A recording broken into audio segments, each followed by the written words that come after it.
What's going on, everybody, and welcome back to Johnny K Picks. And in this video, I'll be going over my full card picks and predictions, along with the bets that I'm looking at so far for UFC 297 Strickland versus Du Plessis.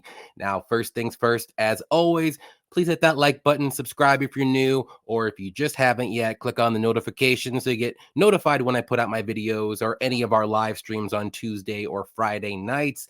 Also, please leave some comments below on how well you did in the last card, who your favorite fighters are you're looking forward to for 297. All that stuff helps out my videos a ton, and the algorithm, you know how YouTube is crazy. So also please check out my Patreon. It's up there in the links, Patreon/JohnnyKpicks. I put out my bets right away. I got a couple right now, and I also do my betting cheat sheets as the week goes on too. And last card was a very good night for the betting cheat sheet, I will say. So definitely check that out. Go to patreon.com/JohnnyKpicks. But awesome card.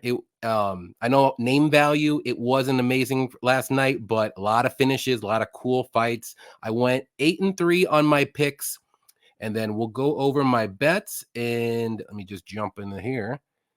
So for my bets, this is what I ended up doing. I had Jim Miller. He looked great, looking like he's going to be going to UFC 300. Had Ricky Simone. Unfortunately, it just wasn't his night. Mario was definitely the better fighter, and he impressed me a lot. So I know that going forward. Hit a few, 4 of my parlays with Van and McGee, the under 2.5 in the McGee fight, the under 1.5 in the Haas fight, and hit those parlays below.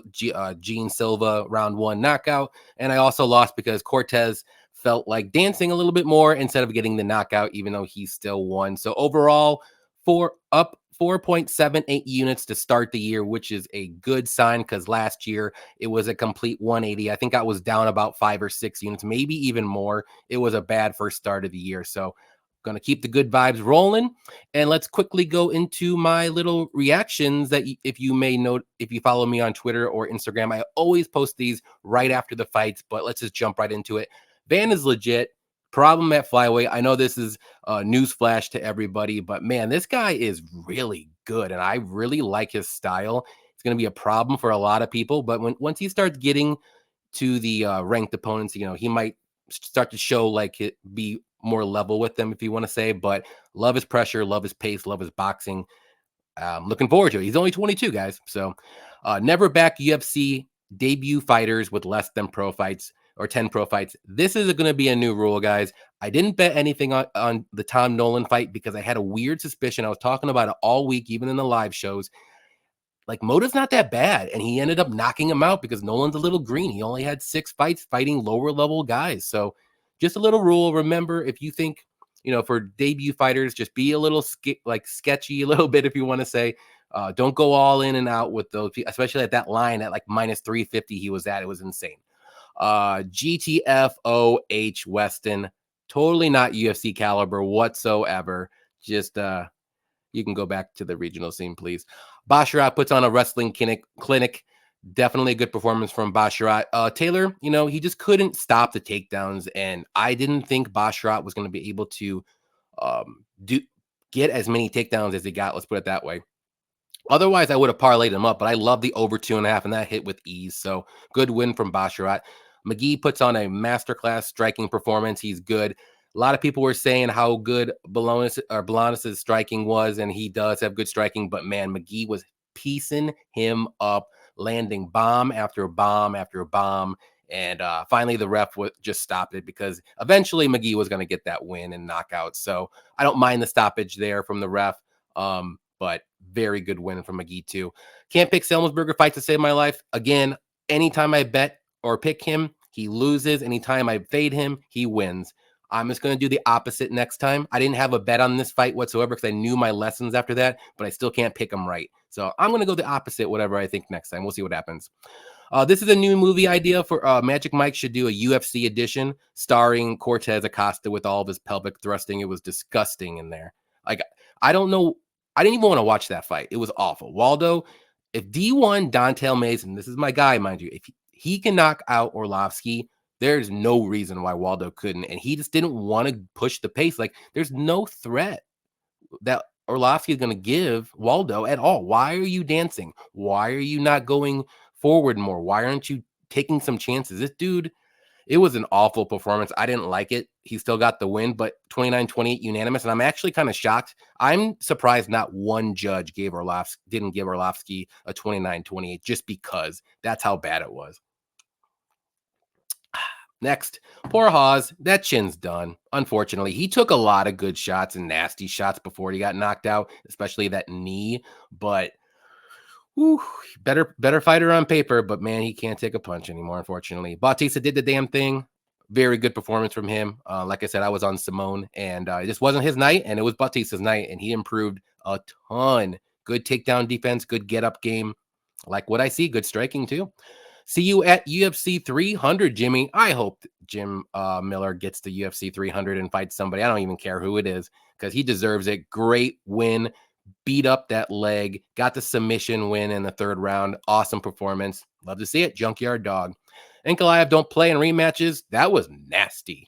Woo. He knocked out Johnny Walker right after the 1.5 round mark hit. So all the under 1.5 people, I'm sorry, but I did like the over 1.5. I only had fight to start round 2, and I was sweating that. But man, good win from Ankalaev, but let's see what happens with him. I know there's a log jam in the light heavyweight division, so I don't know where he's going to be for the next fight. Maybe he fights the loser of Rakic and Yuri. Maybe he fights Jamal Hill when he comes back. Who knows what's going to happen. So, but good win. But that was UFC Vegas 84. But let's go right into UFC 297. We have 12 fights. I believe there's a couple that fell off, a couple that moved, and to a different card. So let's jump right into it. First fight we have is going to be Malcolm Gordon versus Jimmy Flick. So Malcolm Gordon is a very good grappler. Ooh, I got to get this off the... Man, this thing keeps popping up. My bad, guys. So let me start this over. So Malcolm Gordon, very good grappler. Striking is pretty good. I wouldn't say it's amazing, but it's pretty good. No takedown defense at all. He doesn't have any takedown defense. Durability is a little bit of a concern. I think he's been knocked out 5 times out of those 7 losses. Hadley was a body shot knockout, and then he got armbarred by Makayev in the 3rd round. But yeah, he's a very good grappler. So we got Flick, who's also a very good grappler. His striking isn't that great either. I would say it's a little bit worse than Gordon's, though.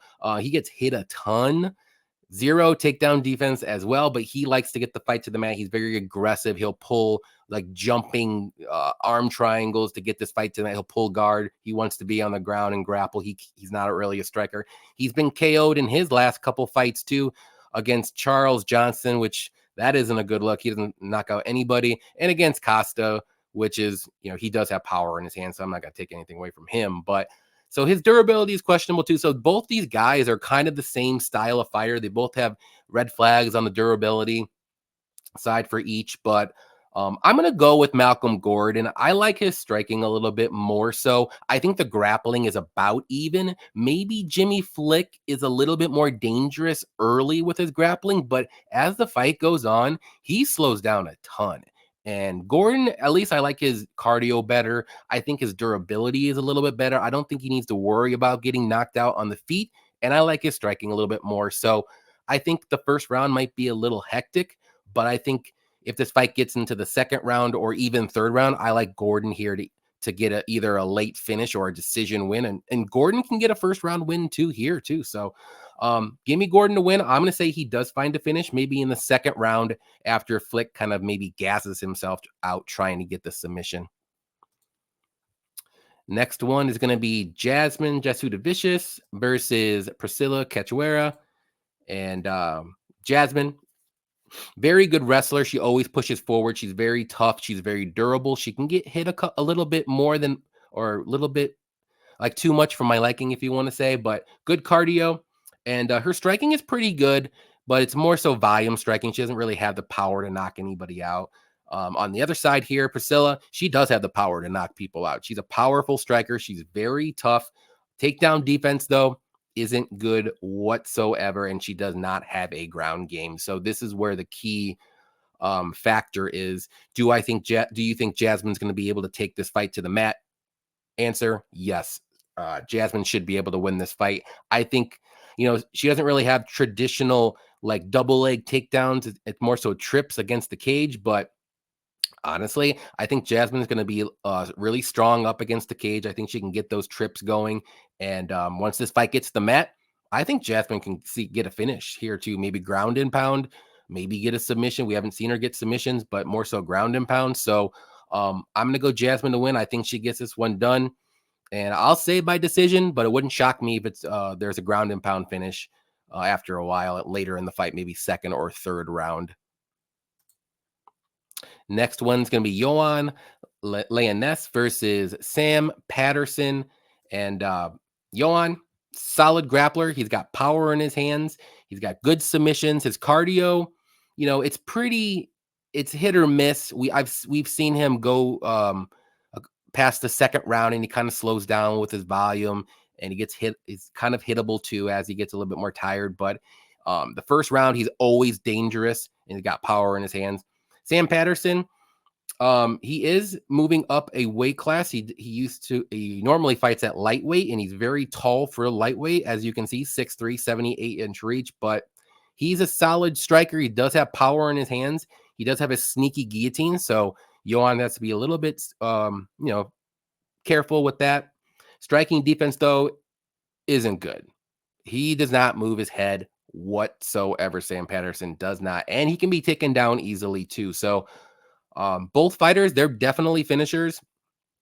I wouldn't say they're both kill or be killed, but in most of their losses, they have lost by a finish too. So I'm going to go with the guy who I think is just a little bit better overall at their point in their careers, and that's Johan. I like his striking power in his hands too. So I think he can catch Sam and maybe rock him a little bit. And also, I do think if Johan wants to go for the wrestling and grappling, I think he can get the fight to the mat and win minutes that way too, or maybe even get a submission. But he has to be a little bit careful with that guillotine, and just watch his neck there. But give me Johan to win. I'm going to say by knockout, first or early second round.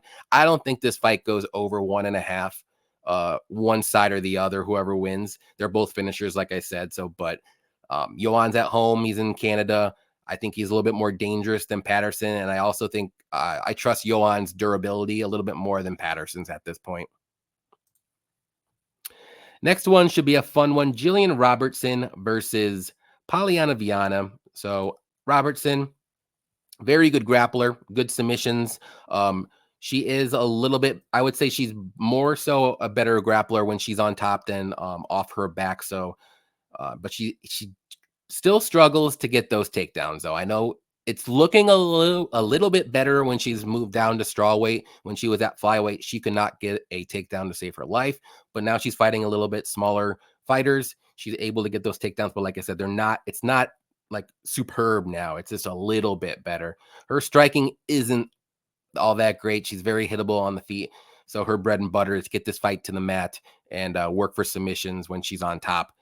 Viana, very good grappler as well. She's got very good submissions. She's very good off her back.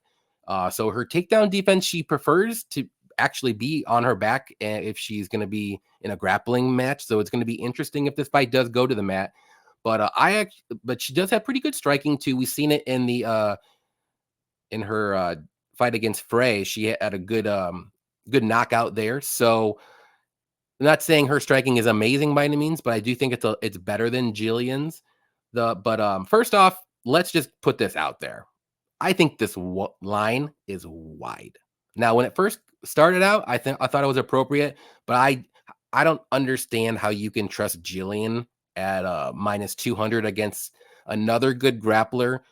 But maybe if Polyana wasn't a good grappler, I can see her being minus 200. But that's where Jillian thrives, is on the mat, and that's where Viana thrives too. So I'm gonna take a shot. I'm gonna go with Viana to win this fight. I think on the feet, I think Polyana has the edge here, and if this fight gets to the mat, I think Polyana can scramble and get maybe some kind of submission off her back, maybe an arm bar, maybe a arm triangle, something, not arm triangle, but something along those lines where Jillian likes to be on top and Vivian I keep saying Viana likes to be off her back. So that's going to be a very good matchup. But the thing about it though is Polyana can lose minutes if that happens, if she plays off her back a little bit too much. That's the only thing I'm a little bit worried about. But do I trust Jillian to get takedowns? Not really. Do I trust her to win a striking match? No. So I'm gonna go with Viana to win this one. I'm gonna say she finds a sneaky armbar and maybe gets an armbar that way and gets a win. Jillian has been submitted once in her career, so it's not like it's never happened before. But maybe Viana wins her first decision. I know a lot. Every time she goes to a decision, she usually loses. So gonna take a shot here. I think the line's wide, and I think this is closer to a 50-50 fight. I just don't agree with the line. So I'm gonna give it a little shot here. Next one's gonna be Sidey versus Taveras. And let's see here. Sidey is making his UFC debut. He's a good striker with good power in his hands. He does have good grappling, but he does prefer to strike. Takedown defense is just okay. He's pretty durable. And Taveras, he's making his UFC debut as well. Good striker with power as well. Throws a ton of volume. Kind of gets hit a little bit too much for my liking. His takedown defense is just okay. And he's mainly just going to be a striker too. So these guys actually both fought recently.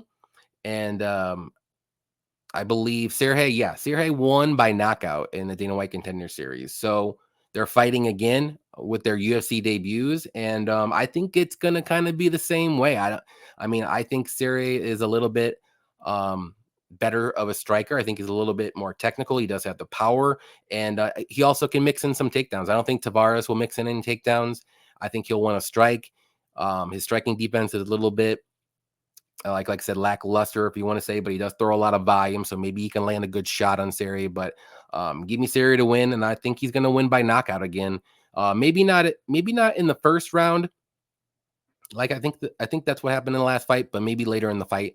I do think both of them have fought before, but it wouldn't shock me if this fight goes to decision. I'm staying away from this fight. I'll be honest, from a betting perspective, but just picking Seri to win here. Next one's going to be Charles Jourdain versus Sean Woodson. This is going to be a very fun fight. Jourdain's a solid striker. If you want to say he's a junkyard dog, he does have that dog in him. Likes to push forward. He's super tough. He's super durable. Good cardio. He can wrestle and grapple if need be. And but sometimes he is a slow starter and he picks it up as the fight goes on. Woodson, very good boxer. He's got decent power in his hands. He's got very good takedown defense. He's very tough to take down because he's 6'2" at a featherweight, which is insane. He stays at range very well. He works the body. He's got good body shots with his boxing. And as the fight goes on, we've seen him kind of slow down a bit as well. And his volume slows down too. So this is a very interesting fight. And the line is more money is coming in on Jourdain, and I totally get it. But I think the line should be closer again. And I think this fight's closer to a 50-50 fight too. And I think Woodson can give Jourdain a lot of problems on the feet. And with just the length and the reach, he's going to have a 9-inch reach advantage. And like I said, Woodson keeps his range very well, and he's tough to take down. So with all that being said, I like Jourdain as a fighter. He's awesome, but I'm going to go with the underdog here, actually. I'm going to say Sean Woodson gets this done. I think this fight does go to decision. The problem here with me is Jourdain, like I said, he can be a slow starter. He can lose the first round or two, but the third round, that's when he's like, okay, I got to pick it up. And he always does well in the third round. So I can see a scenario where Woodson is up on the scorecards in the first two rounds, and Woodson survives the third round, which we've seen him do a few times. He can win this fight 29-28. So give me Woodson to win at plus 150. I think this fight's a closer fight than this. And I think the range and the reach is going to give Jourdain some problems. I think it goes to decision, like I said. So this is going to be a fun fight. I'm looking forward to this one for sure. Next fight's going to be Brad Katona versus Garrett Armfield. And Katona, solid striker. Man, this thing keeps popping up. Solid striker. He's very durable. Kind of has that little junkyard dog in him too. Cardio is very good as well. And he doesn't really go for takedowns or anything. He's more so a striker, but he can mix it in here and there. Armfield, he's pretty well rounded, but more so a striker as well. Good volume. He's tough. He's going to have a little bit of a reach advantage here for about 5 inches or so. So, but the thing is, I think this fight's going to play out on the feet.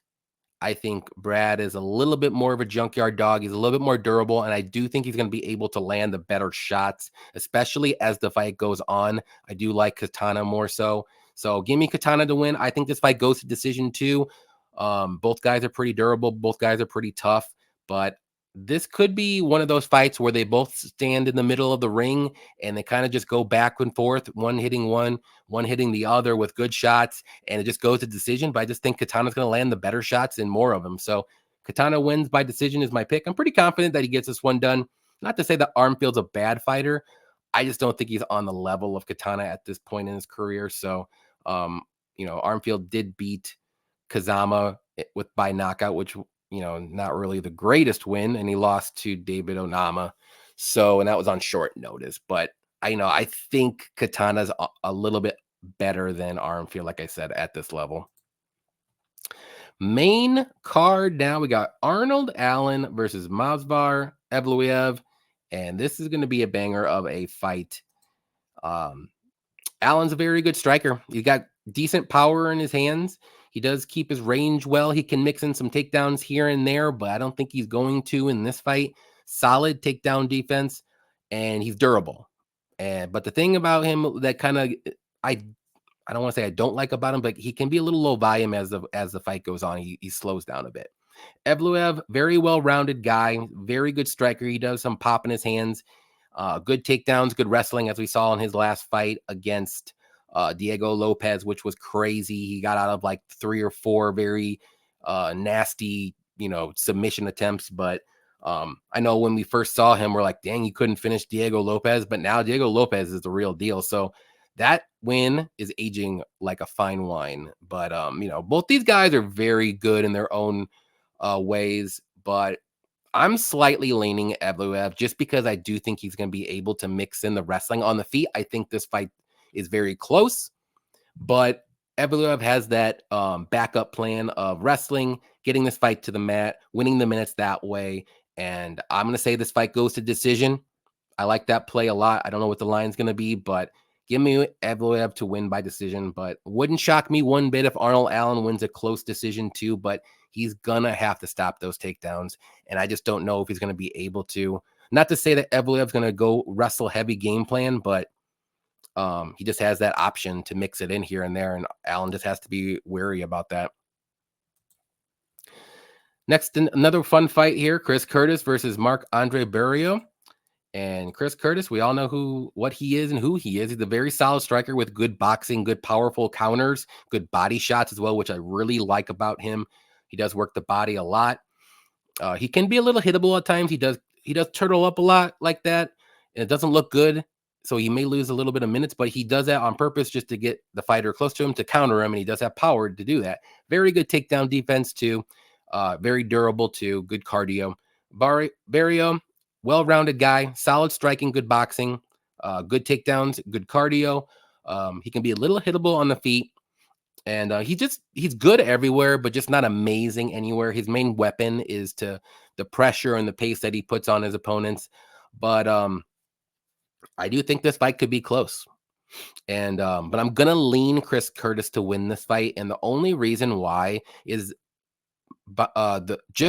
Marc-Andre's style of pushing forward plays perfectly into Chris Curtis's style, which is counter striking and stuffing takedowns and stuff like that. Like that's what he wants. He wants fighters to push forward so he can counter strike. So and then even if this fight is like a slow kickboxing fight, I kind of like Chris Curtis even like more too. So I think Andre does need to mix in the takedowns, get the fight to the mat if he can. I just don't know if he's going to be able to do it enough times to win this fight. Again, I think this fight goes to decision. The more dangerous guy, I would say, is Chris Curtis with a counter strike. Maybe he can land, a good shot on Marc-Andre, but give me Chris Curtis to sneak out a 29-28 decision. I'm not super confident in this one, but I do like the overs, And I think Chris Curtis just gets it done, landing better shots. Maybe he knocks down Barriault once in the second or third round, but very close fight. I just slightly lean Chris Curtis on this one. Next one is going to be Neil Magny versus Mike Malott. And again, we all know who Neil Magny is. He's a very well-rounded guy. Okay striking at this point in his career. Okay grappling. Okay takedowns. Good cardio. He's decent everywhere, but he's just not amazing anywhere. He goes to decision all the time. He's a decisionator, if you want to say, but still a good UFC veteran that, he has the experience. Let's put it that way. Malott, very slick striking, good counters, good power in his hands, very good submissions, grappling, wrestling too. He's tough, durable, good, decent. I would say good cardio, but the thing up with him is he can be a little too aggressive at times and can leave himself open for counters and like big shots. But here's the thing. Magny's not a knockout guy, guys. So I don't think Malott needs to worry too much. But and I know this is kind of a bit like a little step up in competition for Malott, but I think he's ready for this one. And we've seen Magny be, a little hit or miss lately. Like, Gary was able to beat him pretty easily. Rowe, very close fight. All he really did, Magny, was push him up against the cage and hold him there. Lost against Gilbert Burns, which is, Gilbert Burns. He beat Rodriguez. Rodriguez, gassed out. Otherwise, he probably may have lost that fight if he didn't gas out. And then he lost against Shavkat. So I think Malott's going to win this one too. I just think he's the more dangerous guy on the feet. I think he's the more dangerous guy on the mat with his submissions too. And I can see a club and sub, and I can see this fight getting to the mat too, and Malott getting a finish too on the mat. So I'm going to say Malott wins by submission. Magny's lost 6 times in his career, 6 out of 11 times by submission. And I think that's what happens here too. So Malott wins by, I'm going to say club and sub submission, but that's probably more likely to happen than like a traditional grappling submission, like an armbar or something like that. Co-main event time, we got Raquel Pennington versus Mayra Bueno Silva. And Pennington, solid striker with good boxing. She's very strong in the clinch. She does have some pop in her hands, but not really a KO fighter. Clinches up a lot, let's put it that way, to the point where it's kind of boring, but that's her style. She wants to wear on her opponents on the cage. Tough and durable, good cardio, but not, like I said, not really dangerous anywhere. Bueno Silva, I would say she's well-rounded. She's working on her striking. Her striking's looking better as each fight goes on. She always has those sneaky submissions, good grappling, but she's not going to initiate takedowns. So her grappling is usually, if she does get taken down, she's got good arm bars, good ninja chokes, good guillotines, any kind of choke she's good at, obviously.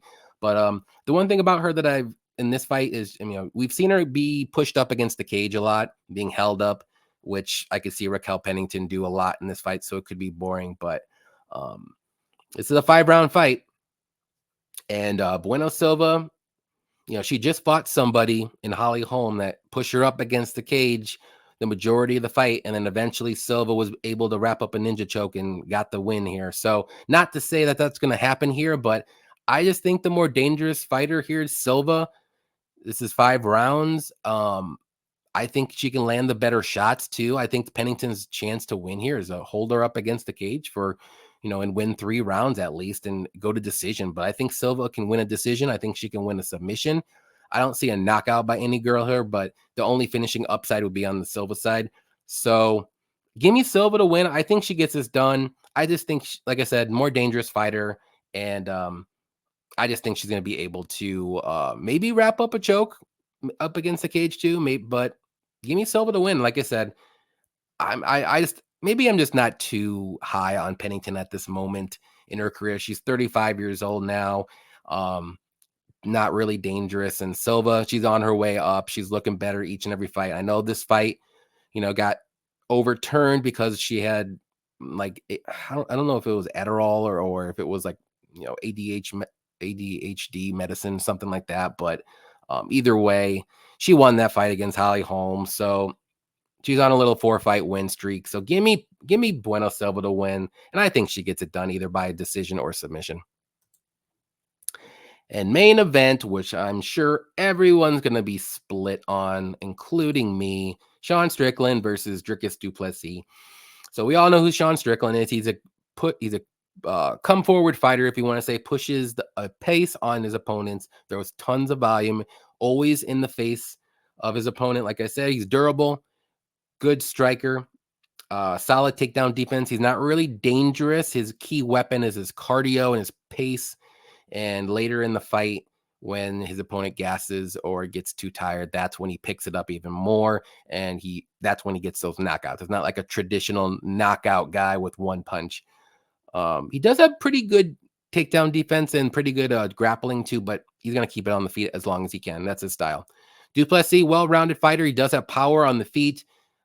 He does have pretty decent wrestling and grappling, good submissions, but he's not really the most technical of strikers. He can be hittable on the feet too. We've seen him slow down as the fight goes on too. But since his little nose procedure or whatever that needed to get done, which I think was only one fight, if I'm not mistaken. Yeah, it was only one fight against Robert Whitaker, and that was a very good win from him. He did show a little bit better cardio. He wasn't gassing out after the first round like he normally did.